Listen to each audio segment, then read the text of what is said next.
Hi VC, this is Brian in response to John's otherwise known as Captain Howdy VC 100 sub autograph contest. Just want to say happy holidays, hope you're all doing well. I've got tons of stories. I wish I had some proof to back up some things. I do have some things to show and talk about. Over the years, I've had so much memorabilia that I've had to sell for my family's sake. Of course, they come first. I had Jimi Hendrix autographed. I had the Doors, all the original members of the Doors. I had a Led Zeppelin 2 signed by all the members of Led Zeppelin, including Bonham, John Bonham, not his son. All these were authenticated. I mean, this is back in the 80s I had these, early 80s. I even had a chance in 1980 to get Jimi Hendrix's Flying V guitar, and it was like 15 or 20,000 then. Now, I was 18 then, and at that time, and it's still a lot of money. You might as well have said $1 million. But man, if I could have, and I would have, I mean, you imagine what that thing would be worth, but I would never want to sell it, I got lots of stuff, things. I know some people very close to Jimi Hendrix when he was living, of course. One of his managers, I know his son personally. He has a lot of Jimmy's belongings. I got some of those things. I got a lot of his jewelry over the years, rings, necklaces, tapestries that hung on his wall in his apartment in New York City. Sometime I'll have to show some of that stuff. It's pretty cool. I've known him for quite some time.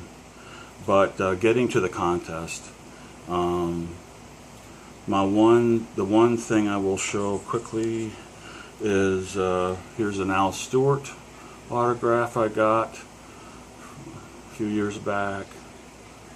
I like some of his stuff. You're the Cat and all that. Nothing really special. He just came out in the foyer and was able to shake his hand and get his autograph. I'm going to try and go through this as quickly as I can. Let's see. One really cool story was back in '94, I think it was. I was at a very small club near where I live here in Pennsylvania, and I bet it held 500 people. No kidding. And I'm a big dude. I'm 6'5", and I'm pretty much, but I'm a gentle giant. And I just go to shows to have, enjoy the music. I don't want to get into fights or nothing. That's the last thing I want. But I went and saw Dio, and I always loved Ronnie James Dio. Rest in peace, Ronnie. And saw him at this club, and I mean, 500 people could fit in there. I mean, the whole place. The dance floor was about the size of a good-sized living room, and I'm not kidding you. It was really small. And I was real close to the stage, and by the time the night was 3/4 over, I mean, the floor was wet from alcohol, broken glass bottles, and these two idiots were starting to get obnoxious and fighting and stuff, and I mean, girls were getting scared, and and it was getting out of hand, and I just had enough of it. I wanted to enjoy the stupid show, and somebody would have fell on that glass. Holy cow, it could have been really ugly. And I grabbed the both of them. I wasn't thinking, I'm not like some badass or nothing, but I'm just a regular guy. But I just had enough. I grabbed them.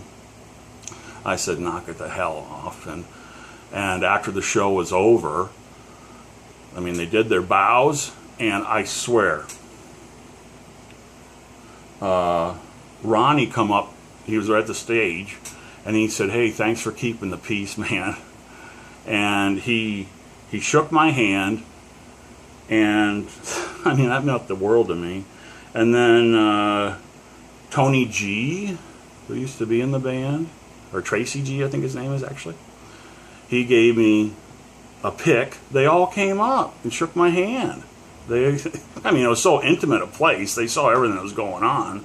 I just wanted to enjoy the dumb show. I didn't really. And then Vinny Appice, he gave me his drumstick. He handed it out to me and shook my hand, and we talked for a while. He just said, thanks, man. He said, that could have got really ugly. It's a drumstick. I really appreciated that.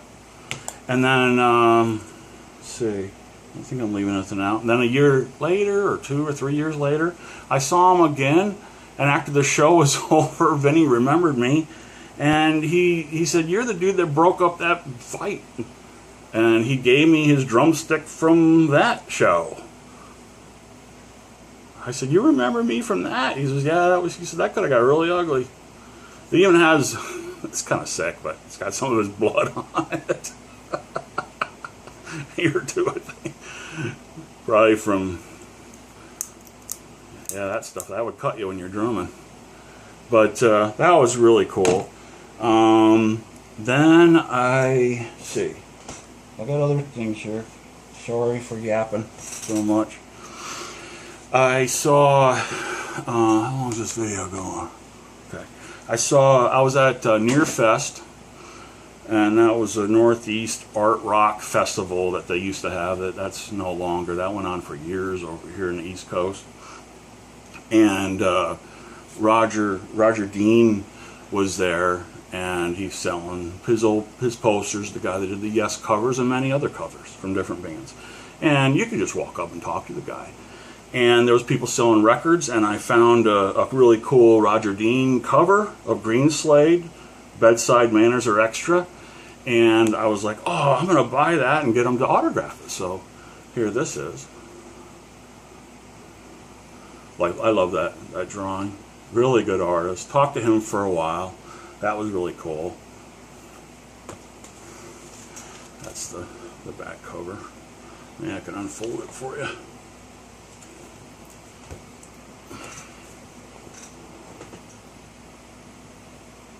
Someday I'd like to get this framed. That's that. Oh, excuse me. You don't want to hear my... I won't talk about this much, but I got a lot of physical issues. I take 28 pills a day every day. I have now for like 8 years. It's a long story. I've already had 8 surgeries. I'm planning on getting... Well, I'm seeing the doctor next 2 weeks into January. I think it's the 14th.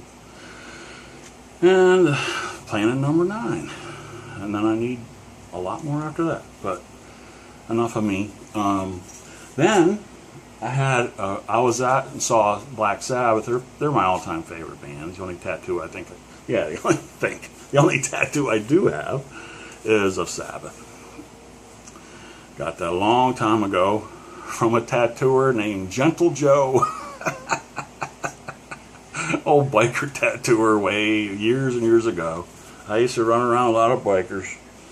But this is, I saw Sabbath. I saw them more than I think anybody. Them, Jethro Tull. I've been to like 300 concerts easy. But I saw Black Sabbath when they got back together again. I saw them before that many times too, but when they got back together with Ozzy in '99, and I was front and center. I could tell so many stories about that show. And one of my good friends had backstage passes, and I brought an album cover along, and he had this signed by the 4 members. I was really happy, beyond happy. And I've got other Sabbath autographs. You don't want to see everything. Oh, excuse me. And two more things here. This, I told you earlier, I had a Led Zeppelin. I have a whole bunch of, I got a thing somewhere, I got to find it, with the Hendrixes, the Doors, the other Zeppelin I had the present statue, you know, the object. I had a real one. A lot of things I just had to let go, you know, for my family. I had a lot of cool cars. Couldn't keep everything. 65 GTO convertible. I had a 70 CUDA 446 pack, plum crazy purple, shaker hood. 69 Mach 1. I had tons of crap. Hey, we can't keep it forever, but we can enjoy it at least for a little while. But when my family's needed stuff, you know, hey, they got what they needed. I'd sell things. But this I got years ago from a friend. Now he says it's the original Zeppelin autographs. This ain't the one that I sold, of course, but I don't know if it really is or not. Sometimes I like to send it off, but it's supposedly with Bonham, John Bonham, not Jason. But I don't know. I wonder. But sometime I'll get some money together when I think about it and send it off. But and then the last thing is in 1990 I saw Robert Plant at the Spectrum, and Zeppelin, another top 5 band that I always loved, and Robert Plant, and I saw Jimmy Page, Robert Plant. I've seen all sorts of different incarnations, but I went to the Tower, and I went by myself that time, and I went to the entrance exit to get to the underneath of the Spectrum, and a big long ramp that went down, and they had like a velvet rope out there. I got there early in the afternoon, and all of a sudden I walked over there, mostly because there was a good looking girl over there, and there was like 4 or 5 people leaning up against this wall and a security guy, and the doors opened down below. I mean, like 2 minutes after I got there. And all of a sudden, here come this black Jeep Cherokee with those gold wheels, windows all blacked out, and comes up the ramp and stops at the top of the ramp. And the back door opens up, and this guy gets out. Now, I'm 6'5", and this guy towered over me. He was probably like 6'8", and as wide as I am, and I'm wide. Wide load. And I'm like, holy cow, I thought I was big. And then he steps back, and out comes Robert Plant. No kidding, I swear.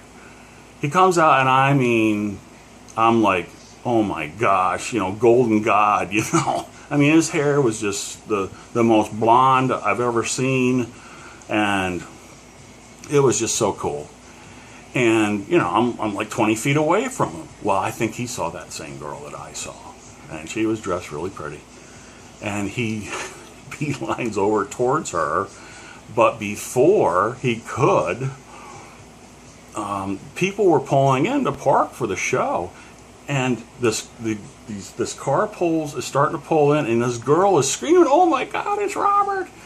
They go, and he don't even keep. This is like the lane to go to park, not the parking spot. She just yells at her boyfriend, whoever was driving the car, to stop the car really loud, and he slams her brakes on, and she gets out of the car and runs as fast as she can, and she's a ways away, and she jumps over the velvet rope past the guard and just jumps right into Robert's arms. And him with his British accent, he's like, "I see you're happy to see me." I'm sorry I butchered that, but and I mean, she's just hugging him and screaming and going nuts, and of course he ate that up.